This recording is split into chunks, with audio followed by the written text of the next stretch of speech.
Hi everyone, my name is Chacha Issarow from University of Cape Town, South Africa. I'll be presenting a poster entitled Modeling the Mask Effectiveness in Preventing SARS Transmission. And here we have an abstract which summarizes the output of our study, but let me take you through the study starting with an introduction. SARS can be transmitted between humans through droplets and aerosols. It is believed that masks can be used to prevent SARS transmission. However, the use of masks in preventing SARS transmission remains controversial and is not well understood. In this study, we developed and simulated a flexible mathematical model to assess the effectiveness of masks in preventing SARS transmission. We took into consideration a scenario where there is a presence of infectious individual and a susceptible individual in a space where an infectious individual is expectorating droplets to a susceptible individual wearing a mask. From that scenario, we developed a mathematical model to assess the effectiveness of masks in preventing SARS transmission under non-steady-state conditions. In this table in here, we have the values for those parameters we choose in the formulation of the model, and we simulated that model starting with a minimum ventilation of 1 air change per hour, where we could see that the probability of acquiring infection remains higher even for the mask with a higher efficacy.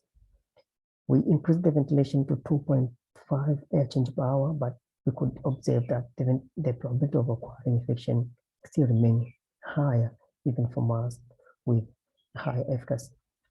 For the ventilation of 4 air change per hour, the probability of acquiring infection started to drop, but still remains high.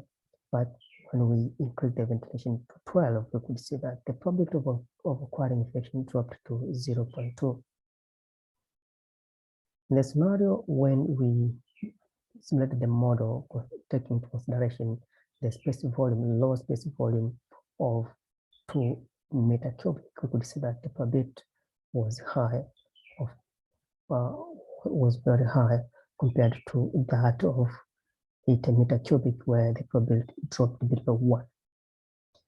In the scenario when we considered a space of 120 meter cubic, we could see that the probability of acquiring infection was below 0.8. And when we increased the space to more than 200, the probability of acquiring infection was below 0.6, implying that when increasing the space, the probability of acquiring infection also dropped. In a scenario when we select the model, taking the period of exposure into consideration from 0 to 200, we would see that the mask with low efficacy of 40%, the probability of acquiring infection was higher compared to that of 90%, where the probability was below 0.8. Taking into consideration of a period of exposure again from 0 to 1000, we could see that all mask types, the probability of acquiring infection was very high, which was approximately 1 in all mask types.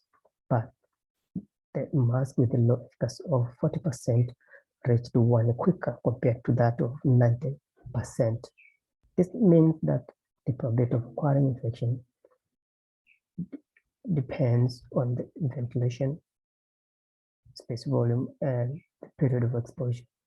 The failure or the effectiveness of the mask depends strongly on the period of exposure. This study could not be possible without funding, and would like to thank Carnegie Corporation of New York for funding this project. Thank you so much and enjoy the conference.